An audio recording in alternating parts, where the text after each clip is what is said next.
Have you ever been absolutely certain about a memory, only to discover that the reality is completely different?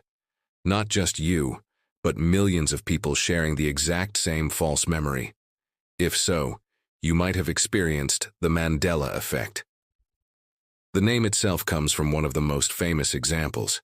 Thousands, maybe even millions, of people distinctly remember Nelson Mandela dying in prison in the 1980s. They remember seeing the news reports, the funeral on TV, the widespread grief. The only problem? Nelson Mandela was released from prison in 1990, became president of South Africa, and lived until 2013. So, what's going on here? Are our collective memories just playing tricks on us, or is something far stranger at play? Today, we were diving deep into the rabbit hole of the Mandela Effect and exploring the wild theories that try to explain it, from simple psychology to the mind-bending idea that we might be slipping between parallel universes. Let's look at some other classic examples that might make you question your own reality. Think of the famous line from Star Wars, "The Empire Strikes Back." What does Darth Vader say to Luke after revealing he's his father? Most people will confidently tell you he says, "Luke, I am your father." Go ahead, say it out loud. It feels right, doesn't it? But if you watch the actual scene, the line is, "No, I am your father." There's no Luke at the beginning.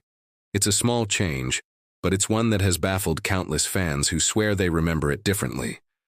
Or how about the classic children's book series, The Berenstain Bears?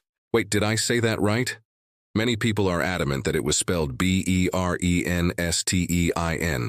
with an E. They remember the Stein ending vividly from their childhood. But every book cover, every TV show title clearly spells it Berenstain with an A. This one is particularly strange because it's a name, something you'd think would be consistent. People have even found old photos of their book collections, zooming in, shocked to see the A that they swear was never there before. Let's try another one. What does the evil queen say to her mirror in Disney's Snow White? Everyone knows the line.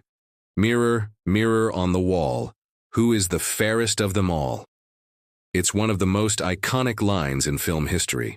Except, she never says it.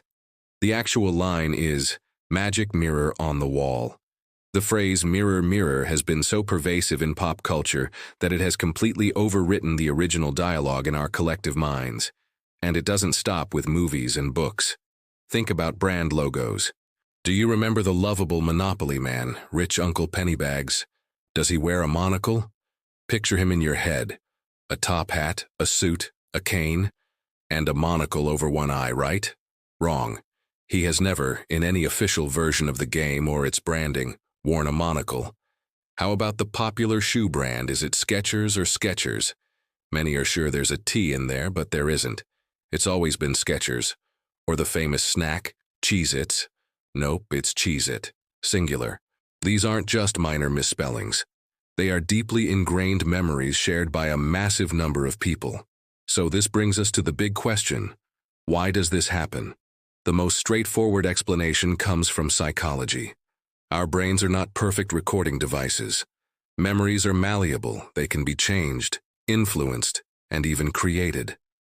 One theory is called confabulation. This is where our brain fills in gaps in our memory with fabricated but plausible information to make a more coherent story. For example, the "Luke, I am your father" line might be a product of our brain simplifying the scene. The dialogue is directed at Luke, so our memory adds his name for context. The Monopoly man is a stereotypical old-timey rich gentleman, and monocles are a common trope for that archetype, so our brain just adds one in. Another psychological factor is the power of suggestion and the misinformation effect.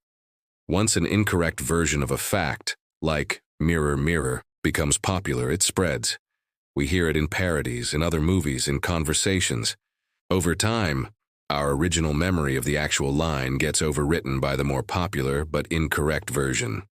It's like a cultural game of telephone, where the message gets slightly distorted with each retelling, until a new version becomes the accepted truth. Essentially, we are remembering the cultural echo of the event, not the event itself. These psychological explanations are logical, rational, and backed by a good amount of scientific research. For many, this is where the story ends. It's just a fascinating quirk of human memory. But for others, that explanation just doesn't feel sufficient. They argue that the sheer scale and specificity of these shared memories point to something more than just a simple memory error. The memories feel too real, too vivid. This is where the theories take a sharp turn into the realm of science fiction. The most popular and mind-bending theory is the parallel universe or multiverse theory. This idea, rooted in quantum physics, suggests that our universe is not the only one. Instead, there could be an infinite number of parallel universes, each one slightly different from the last. In one universe, it's the Berenstain Bears. In another, Nelson Mandela did die in prison. The theory goes that we, or our consciousness, are somehow sliding or shifting between these parallel timelines. We carry memories from our original timeline into a new one where the details are different. So you're not misremembering.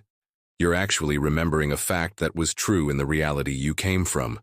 This idea gained traction with the rise of particle accelerators, like the Large Hadron Collider at CERN. Some theorists, often on the fringes of the scientific community, speculate that these high-energy experiments could be subtly disrupting spacetime, creating micro-singularities or bridges between realities, causing these mass shifts. Now, to be clear, CERN has officially and repeatedly debunked this, stating their work poses no such threat. But for believers in the Mandela Effect, the correlation is too tantalizing to ignore. The idea that we are all involuntary time and space travelers is a much more exciting explanation than simple confabulation. Another related concept is the glitch in the matrix theory, popularized by the movie of the same name. This theory posits that our reality is actually a highly advanced computer simulation. The Mandela Effect in this view is like a software bug or a patch. Imagine the programmers of the simulation decided to change a small detail, like the spelling of a brand name. They roll out an update, changing Berenstain to Berenstain, across the entire simulation. However, the update isn't perfect. The memories of the simulation's inhabitants, that's us, aren't completely wiped. We retain a cache, or a residual memory of the old version, creating this dissonance between what we remember and what is now real. It's a retroactive continuity change, or a retcon, applied to reality itself.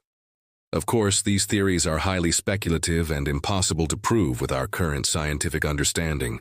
There's no tangible evidence for parallel universes or reality being a simulation, at least not in a way we can test. Skeptics rightly point out that human memory is notoriously unreliable, and it's far more likely that millions of people are making the same predictable mental error than it is that we're all hopping between dimensions. Our brains are wired to find patterns and make connections, and sometimes those connections are wrong. But the Mandela Effect continues to fascinate because it touches on a fundamental question about our existence.